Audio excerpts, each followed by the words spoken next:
I had always been the other daughter, the one who could do without attention while Mom and Dad focused on my younger sister. Sarah was frail, delicate, tormented by asthma attacks since childhood, and our entire family's life revolved around her health. Every morning, I watched the same ritual unfold. Mom, with disheveled hair and worry in her eyes, would burst into Sarah's room, lean over her bed, and softly call out, "Sarah, sweetheart, how are you feeling?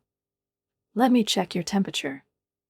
I would stand in the doorway, already dressed, my bag slung over my shoulder, ready for school.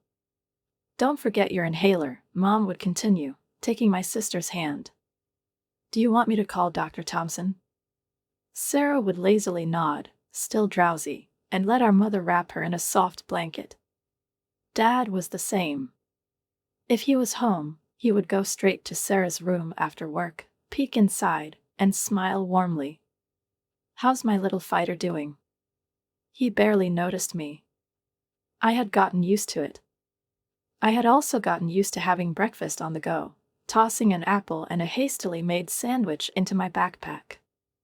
Sarah had her own special menu, a carefully selected diet of porridge, fresh juices, and foods that wouldn't trigger an attack. I ate whatever was available. Year after year, nothing changed. My parents were too busy with doctors, tests, and medications. I learned to take care of myself, did my homework alone, packed my school things, and solved my own problems. No one seemed to care. But at some point, I realized I wanted more. I applied to a university and secured a scholarship in secret. And when I received the letter confirming my full financial aid, I couldn't contain my excitement. I ran into the house, where Mom was in the kitchen preparing dinner for Sarah. "Mom, I got a full scholarship to State University. You and Dad don't have to pay a cent." She didn't even look up. "Sweetheart, could you set the table? Sarah needs to eat on schedule." Just like that. A moment ago, I thought this day would change everything. But it didn't. I realized I would never be their priority. And if I wasn't the center of their universe, so be it. I had something greater, freedom. On the day I left for college, Mom was too busy dealing with Sarah's latest crisis to see me off. Dad just shoved a few bills into my hand and muttered, "Drive safe." I left without looking back. College flew by in a blur. I threw myself into my studies, made real friends for the first time. After graduation, I got a job at Reynolds and Company in the marketing department, and suddenly realized I was earning more than my parents ever had. Over the years, I barely heard from them. The occasional text from Mom, "How are you?" followed by a long update about Sarah's health issues. But everything changed the moment I started making money. The phone rang unexpectedly, 6 months into my new job. I glanced at the screen. "Mom." "Samantha, sweetheart." Her voice was sickeningly sweet, in a way I had never heard before. I held the phone, listening to her words, slowly realizing that I had expected the impossible. I had wanted to believe that, for once, she was calling just for me, that, just this once, her concern was about me, not Sarah. But I was wrong. Again. "You do have insurance, don't you?" she repeated, as if brushing off my problems like an annoying fly. I pressed my lips together, fighting back tears.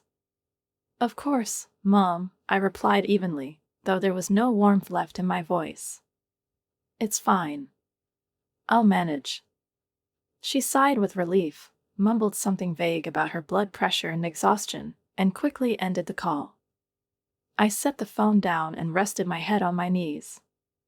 Emily was asleep in her crib, her tiny fingers curling into delicate fists. She looked so peaceful, so fragile. I couldn't afford to fall apart. Life without Mike had turned into an endless struggle. The days blurred into a monotonous cycle of responsibilities. I worked remotely, taking on every gig I could to keep us afloat. Emily was growing, her laughter filling our apartment with light, but the nights were the hardest. I lay awake, thinking about Mike, his voice, his touch, his unwavering belief in the future. I rarely spoke to my parents. Sometimes Mom called, but every conversation inevitably circled back to Sarah. She's gotten worse, she needs more tests, we're worried about her, the same things, over and over again. I listened, but I never spoke about my pain. They never asked. A year passed. I learned to manage. Work was going well, I enrolled Emily in daycare to lighten my load a bit. Life was starting to settle into place, until one day, I received another call from my mother. "Samantha, sweetheart, I feel so awful bothering you." Her voice had that same sugary tone as the last time she asked for money. I already knew what was coming next. "What is it, Mom?" "Sarah urgently needs surgery. You know how expensive good specialists are. We tried to take out a loan, but the bank refused." I closed my eyes, suppressing my irritation. "How much do you need?" "Oh, it's just $5,000, but we'll pay you back, I promise." I let out a short laugh. A promise. I had heard so many that I lost count. "All right, I'll transfer it." "Oh, Samantha, you're an angel. I knew I could count on you." I hung up, feeling empty inside. The money didn't matter much to me. But with every request, my parents' dependence on me only grew. They didn't see me as their daughter. I was just an ATM with an unlimited credit line. I didn't know when it would stop. Or if it ever would. I spent a long time reflecting on how my life had changed over the years.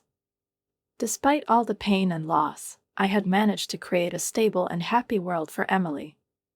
Maria had been an incredible find, kind, caring, endlessly patient. She became more than just a nanny to my daughter.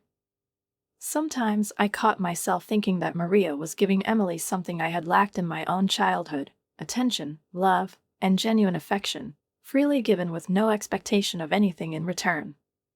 Emily and I built our own little life, filled with joy. I worked a lot, but I always found time for walks, games, and bedtime stories. Emily was growing, becoming more and more like Mike. Her smile, her kind eyes reminded me of him every single day. I was learning to live without him, learning to cope with the loneliness, but his absence still felt just as sharp as it had on that very first day. And then, just when I thought I had finally found balance, my mother called. "Samantha, you won't believe it." Her voice trembled with excitement. "Sarah is getting married." I smiled, genuinely happy for my sister despite all our differences. "That's wonderful news, Mom." "Who's the lucky guy?" "James Peterson. His family owns one of the biggest real estate development companies. Can you believe it? It's like a fairy tale." Her voice practically glowed with pride, and I instantly knew the wedding would be extravagant. I congratulated them, glancing at Emily, who was carefully stacking wooden blocks into a tower. Something stirred inside me, a strange feeling, as if I already knew I would once again be pushed into the background of this story. But the next phone call shattered my peace entirely. "Samantha, we need to talk about the wedding." My father's voice was tense. "What's wrong, Dad?" "We've decided to take out a loan against the house. Sarah's wedding has to be perfect. We can't let the Petersons think we can't afford it." I froze, feeling a cold weight settle in my chest. "Dad, no. That's your home, your retirement security. You can't risk that." His voice hardened, just like it did when I was a child and he wouldn't tolerate objections. "We've already signed the papers. Sarah deserves the wedding of her dreams." I tried to suggest a compromise, to help pay for a more modest ceremony, but Mom only took offense. "You don't understand, Samantha. This is an important day for Sarah. She has to look respectable." I thought back to my own wedding with Mike, small, simple, but absolutely perfect. We had been proud to pay for it ourselves, to start our life together without debt. But Sarah had always needed more. Sarah's wedding turned out exactly as my parents had envisioned: lavish, grand, meant to impress. Everything was flawless, at least on the surface. Then she moved to Boston, and suddenly, her connection with our parents started to fade. One evening, Mom called me in tears. "Can you believe this, Samantha? She won't even pick up the phone. We took out a loan for her wedding, and now she won't help us with the payments." I bit my tongue to keep from saying, "I told you so." Instead, I simply answered quietly, "That must be hard, Mom." And from that moment, something changed. My parents started calling more often, not just when they needed money. They began asking about Emily, inviting us over for Sunday dinners, remembering my birthday for the first time in years. Slowly, we were becoming something I had never had before: a real family. I started helping them with their bills, occasionally buying groceries, and for their 35th anniversary, I arranged a trip for them to Florida. When I gave Dad a new car, Mom hugged me and whispered, "You're such a good daughter, Samantha." It was the first time in years she had said that to me. I sat at the edge of the bed, listening to Emily's steady breathing as she slept, curled up in a little ball. The dim glow of the nightlight cast soft shadows on the walls, and I found myself hypnotized by her tiny fingers clutching the edge of the blanket. Her happiness, that was always my priority. I had done everything to make sure she was safe and cared for. That's why we were here, in my parents' house, a place that had once felt cold and unwelcoming, filled with unspoken grievances. At first, after moving in, I truly believed that everything had finally fallen into place. My parents were there, helping with Emily, and even though I was the one making the mortgage payments and covering most of the expenses, I felt an odd sense of harmony. It seemed that after all those years of misunderstanding, after all the times I had felt like an outsider, something had finally shifted. Dad was slowly recovering, Mom was settling into her role as a doting grandmother, and Emily was happy. But I knew, peace never lasts forever. As my father got better and returned to work, I started noticing how quickly Mom was tiring. At first, it was small excuses. "I slept so poorly last night, my back is aching, it must be the weather." Then she began missing the days she was supposed to pick up Emily from school, forcing me to take time off work. One morning, as I was about to leave the house, I asked again, "Mom, can you watch Emily today?" She sat at the kitchen table, staring into her cup of tea without looking up. "Samantha, I think you should hire a nanny. I can't do this anymore." I froze. For months, I had been paying for their house, covering the mortgage, helping with groceries, sacrificing my own comfort. But now, with Dad back at work, Mom was just tired. "Mom," I didn't even know what to say. "But it's too much for me," she interrupted. "Taking care of a child is exhausting. I'm not as young as I used to be." I didn't respond. I simply walked out, gripping my car keys so tightly my knuckles turned white. That same day, I found Karen, a kind, elderly woman whom Emily took to immediately. Karen cared for her the way Maria once had. Every morning, during my hour-long commute to work, would glance at my parents' house in the rearview mirror and ask myself, why am I still here? I could go back to my own apartment, which was still being rented out. I had the chance to regain my independence. But every time I brought it up, Mom would just smile, pull a warm apple pie from the oven, and say, "We're so happy together, aren't we?" Emily would nod enthusiastically, her face smeared with sticky apple filling, and I would put off the conversation for another month. A cold anger spread through me. Sarah looked at me with an irritated smirk, as if I were a spoiled child throwing a tantrum, disrupting her perfect life. Mom's gaze flickered anxiously between us, her expression frozen with the kind of worry that made it clear she was more concerned about preventing a fight than addressing the actual words being spoken. I slowly set my fork down on my plate and took a deep breath. "You're right, Sarah," my voice was surprisingly even, almost gentle. "No one asked me. No one ever thought that I might feel something, that I had a life, plans of my own. I took this burden on myself." Sarah crossed her arms, her posture exuding boredom, as if this conversation was just another tedious routine. "Oh, please, spare me the drama. You always do this. Wasn't this your choice? If you want to leave, then leave. No one's stopping you." I looked at her. Pregnant, lounging on the couch, surrounded by care and attention, at the center of the universe, just like always. As if nothing had changed since those childhood days when I watched Mom fuss over her hospital bed while I stood invisible in the background. Mom opened her mouth to say something, but I spoke first. "Fine," I stood up, pushing my chair back. "Thanks for your permission, Sarah." I walked out of the room, feeling a strange lightness bloom in my chest. For the first time in years, I didn't feel guilty.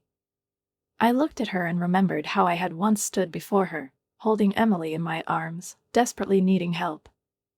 I remembered the exhaustion in her voice when she said, "I'm not as young as I used to be. Taking care of a child is too difficult." She hadn't even tried to help me. What about Sarah? I crossed my arms. "Where is she?" "We don't know," my father answered quietly, his shoulders slumped. "She disappeared." I wasn't surprised. Sarah had always done whatever she wanted, without fear of consequences. She always knew that our parents would find a way to bail her out of any trouble. But now she had left them with a baby, left them with debt, and simply vanished. "So you came to me," I let out a bitter laugh. "When you threw me and Emily out, you didn't even look back. But now that Sarah abandoned you, you suddenly remember you have another daughter." Mom shook her head sharply. "That's not true, sweetheart." "It's exactly true," I cut her off.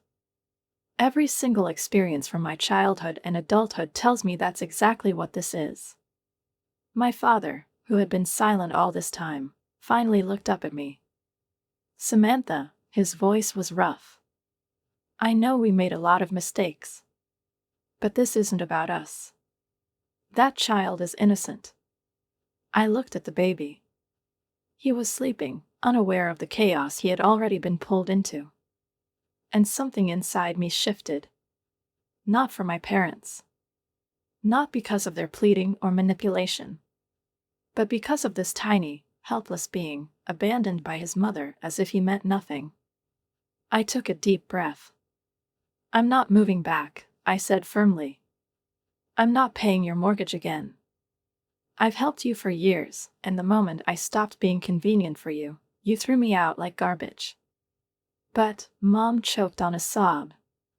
"No," I raised a hand, cutting her off. "But I won't abandon the baby. I'll help find a solution. But on my terms." Mom exchanged a glance with Dad. "What do you mean?" I stepped back, letting them inside. "Come in. We have a lot to discuss." I looked at them, really looked. At Mom's forced tears, at the desperation in Dad's eyes, at the baby wrapped in a blanket, oblivious to the fact that he had already become another victim of this endless cycle of irresponsibility. And in that moment, everything became crystal clear. "No," I said quietly but firmly. Mom froze. Her tears stopped as suddenly as if she had turned off a faucet. "What did you just say?" I said no. She blinked, processing my words. Then her face twisted with anger. "How can you be so heartless?" Her voice echoed through the hallway. "We're your family. We'll be out on the street. They'll take our house. All because you're too selfish to help." At the sound of her shouting, a few neighbors peeked out of their doors, their curious faces watching the scene unfold. I straightened my posture, met my mother's gaze, and spoke calmly, without a trace of emotion. You want to make a scene here? Fine. Let's talk. She took a step back, but I continued.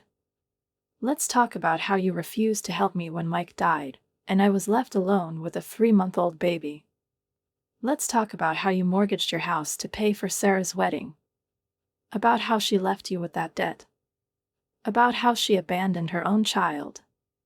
Mom's lips trembled, but I didn't stop. This isn't about me being heartless.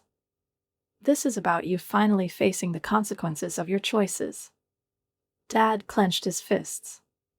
How dare you? I let out a quiet, bitter laugh. How do I dare? No, Dad, how do you dare? You and Mom created this situation with your endless favoritism. You let Sarah believe she could do whatever she wanted without consequences.